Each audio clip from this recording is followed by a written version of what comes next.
আসসালামু আলাইকুম সম্মানিত দর্শক, আমাদের চাঁদপুর জেলা ফরিদগঞ্জ থানা 10 নম্বর ইউনিয়ন 1 নম্বর ওয়ার্ডের জনাব সালামত পাটাই সাহেব এখন কিছু কোরআন হাদিস থেকে মূল্যবান বক্তব্য দিবেন। আসসালামু আলাইকুম ওয়া রাহমাতুল্লাহি ওয়া বারাকাতুহু। ওয়ালাইকুম সালাম। ওয়ালাইকুম আসসালাম ওয়া রাহমাতুল্লাহ। আলহামদুলিল্লাহি ওয়া কাফা ওয়া সালামুন আলা ইবাদিহিল্লাযীনা ইসতাফা, আম্মা বা'দ। قال الله تعالى في كلامه المجيد والفرقانه الحميد: أعوذ بالله من الشيطان الرجيم. بسم الله الرحمن الرحيم. إن الله وملائكته يصلون على النبي يا أيها الذين آمنوا صلوا عليه وسلموا تسليما. محمد شكرا. আল্লাহুম্মা সাল্লি আলা وشفيعنا হাবিবানা মাওলানা মুহাম্মদ صلى الله عليه وعلى آله وصحبه وبارك وسلم. সম্মানিত হাবিব দিনদার মুসলমান ভাইরা, দূরদূরান্ত থেকে আগত আজকের এই মূল্যবান হাদিস আলোচনা শোনার জন্য আপনারা এখানে উপস্থিত হয়েছেন, এসেছেন। আপনাদেরকে আমি জানাই আমার অন্তঃস্থল থেকে প্রাণঢালা অভিনন্দন। আলহামদুলিল্লাহ। আলহামদুলিল্লাহ। আল্লাহ জাল্লা শাআনুহু কোরআনে পাকের মধ্যে বলেছেন, কি বলেছেন? قل إن صلاتي ونسكي ومحياي ومماتي لله رب العالمين. আল্লাহু আকবার। আমি ইখলাস সম্পর্কে কিছু কথা বলবো।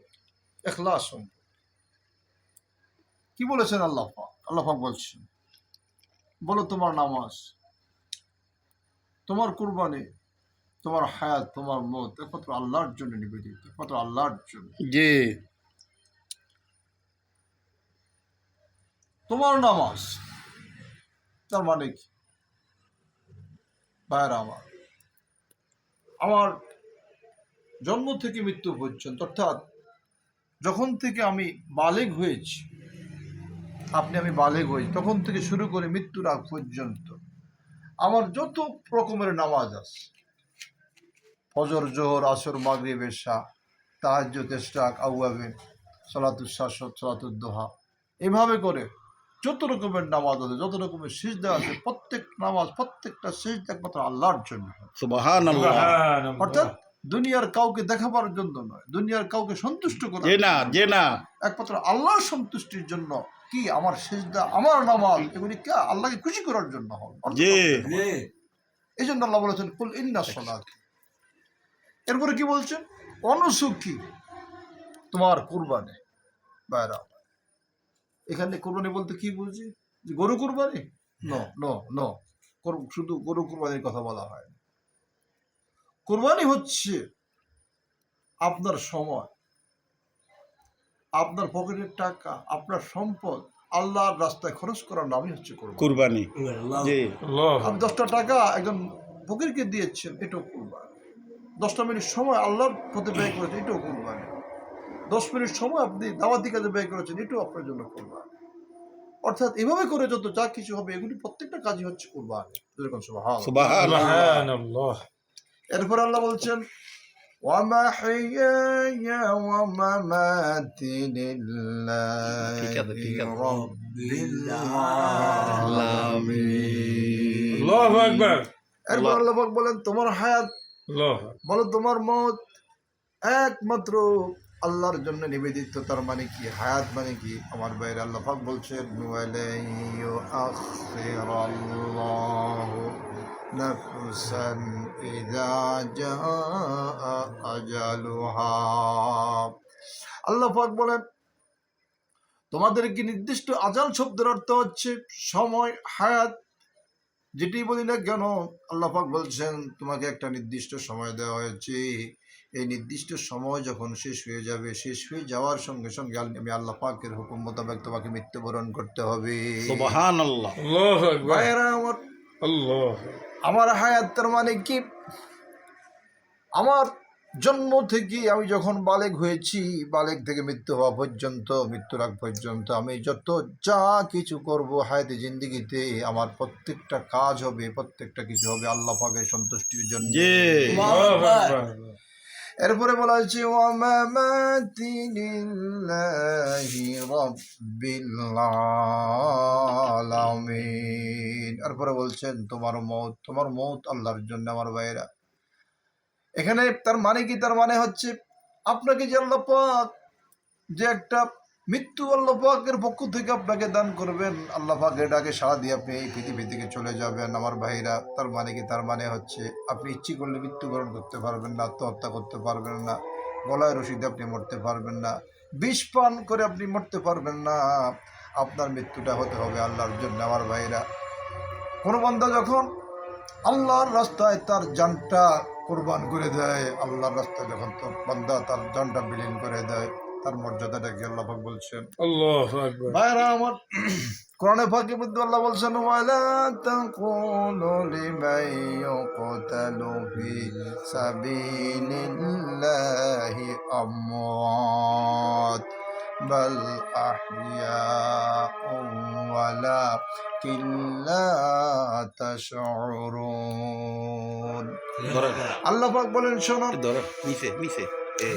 আল্লাহর রাস্তায় যারা মৃত্যুবরণ করেছে, আল্লাহর রাস্তায় যারা মৃত্যুবরণ করেছে, আল্লাহর রাস্তায় যারা জীবন প্রদান করেছে, জীবন দিয়েছে, তাদেরকে তোমরা মৃত বলিও না। তাদেরকে তোমরা কি বলো না? মৃত বলো না। তারা কি? তারা জীবিত। ভাইরা আমার, এদের কি আল্লাহর রাস্তায় যারা মৃত্যুবরণ করেছে তাদের মর্যাদাটা কি? আল্লাহ পাক বলছেন, আল্লাহ রাসূল বলেছেন, ওই ব্যক্তির মর্যাদা হলো, ওই ব্যক্তির কাছ থেকে আল্লাহ পাক কি করবেন? কোন রকমের হিসাব নেবেন না, কোনো প্রকারের প্রশ্ন আল্লাহ পাক তাদেরকে করবেন না, যারা আল্লাহ রাস্তায় জীবন দিয়েছে। সাল্লাল্লাহু আলাইহি আল্লাহর ওয়াসাল্লাম। মধ্যে আসছে, আল্লাহ রাসূল বলেছেন, আল্লাহর রাস্তা, আল্লাহ পাক নিজে বলেছেন, আল্লাহর রাস্তায় যারা জীবন দিয়েছে, আল্লাহর রাস্তায় যারা মৃত্যুবরণ করেছে, তারা কি করে? তাদেরকে তোমরা মৃত বলিও না। তারা কি? তারা জীবিত। তারা কি করে? তারা আমার কাছ থেকে রিজিক প্রাপ্ত, তারা রিজিক ভক্ষণ করতেছে। সুবহানাল্লাহ।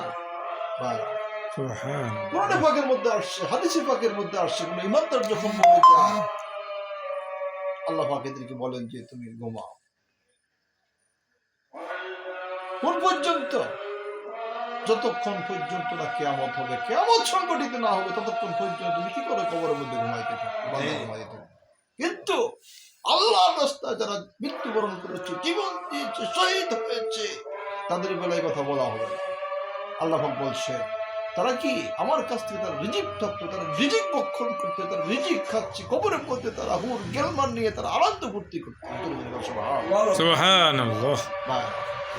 এই জন্য বলতেছেন ওয়ামামাতি লিল্লাহি রাব্বিল আলামিন। তোমার যে মৃত্যু হবে, তোমাকে যে মওত দেওয়া হবে, তুমি যে মরবা, তোমার এই মৃত্যুটাও একমাত্র আমি আল্লাহর জন্য হতে হবে।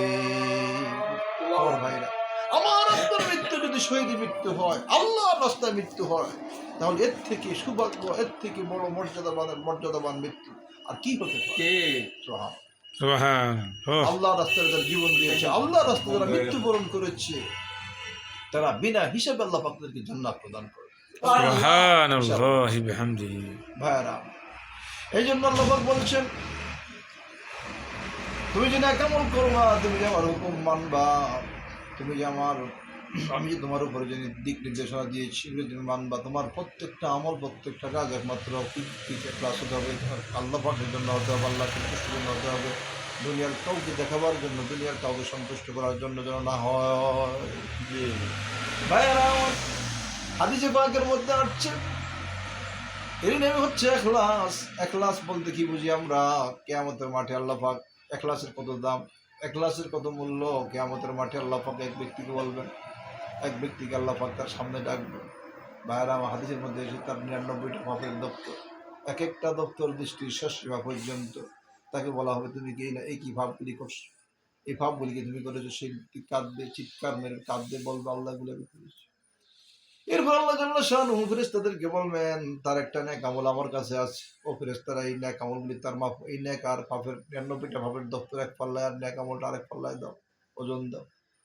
লোকটা হতাশ হয়ে যায়, বলবে মনে মনে ভাববে যে একটা নেক আমল ৯৯টা পাপের দপ্তর কিভাবে মোকাবেলা করবে। দেখা যাবে এই একটা নেক আমল যখন ওজন দেওয়া হবে, আরেক পাল্লায় যখন তার ৯৯টা পাপের দপ্তর দেওয়া হবে, তখন দেখা যাবে তার ওই একটা নেক আমল বহুগুণে ভারী হয়ে গেছে। সুবহানাল্লাহ, আর ৯৯টা সুবহানাল্লাহি পাপের বিহামদিহি। দপ্তর এটা কি হয়ে গেছে, হালকা হয়ে গেছে। লোকটা খুশি হয়ে যাবে, আনন্দ আত্মার হারা হয়ে যাবে, বলবে রব্বুল আলামিন কি করে এই একটা মাত্র নেক আমল ৯৯টা পাপের দপ্তরকে মোকাবেলা করলো, আমি একটু জানতে চাই। তখন লোকটা কাগজটা খুলে পড়বে, তখন দেখবে যেটার মধ্যে লেখা আছে লা লা ইলাহা ইল্লাল্লাহ, লা ইলাহা ইল্লাল্লাহ, লা ইলাহা ইল্লাল্লাহ। তখন বলবো রব্বুল আলামিন এই একটা মাত্র নেক আমল কিভাবে ৯৯টা পাপের দপ্তরকে কি করলো, মোকাবেলা করলো। তখন আল্লাহ পাক বলবেন তুমি অমুক দিন অমুক সময় এই লা ইলাহা ইল্লাল্লাহ শব্দটা ইখলাসের সহিত বলেছ, আমাকে সন্তুষ্ট করার জন্য বলেছ, সুবহানাল্লাহ। আমলটি আমার কাছে গ্রহণীয় হয়ে ও গেছে। ভাইয়েরা আমার, আমিন। এই লা ইলাহা ইল্লাল্লাহ এটা কত দামি, এটা কত মূল্যবান, আমি এই প্রসঙ্গে কিছু কথা বলবো আমার বাইরে। মুসা আলাইহিস সালাম একদিন আল্লাহকে বললেন রব্বুল আলামিন এমন একটা নেক আমল আপনি আমাকে বলে দেন, এমন একটা আমলের কথা আপনি আমাকে বলে দেন যা ইতিপূর্বে আর কাউকে দেন নাই। এই আমলটা করে করে আমি আপনার প্রিয় বান্দা হব, আমার উম্মতরা আপনার প্রিয় বান্দা হবে।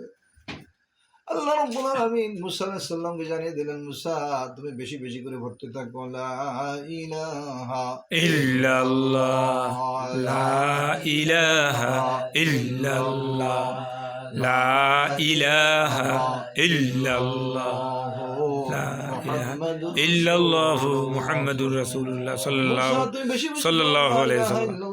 মুসা আলাইহিস সালাম বললেন রব্বুল আলামিন আলাইহিস সালাম থেকে এ পর্যন্ত যত নবী এই পৃথিবীতে এসেছে এটা তো প্রত্যেক নবীর কালেমা, প্রত্যেক নবী বলেছে তার উম্মতরা ওই আমল করেছে।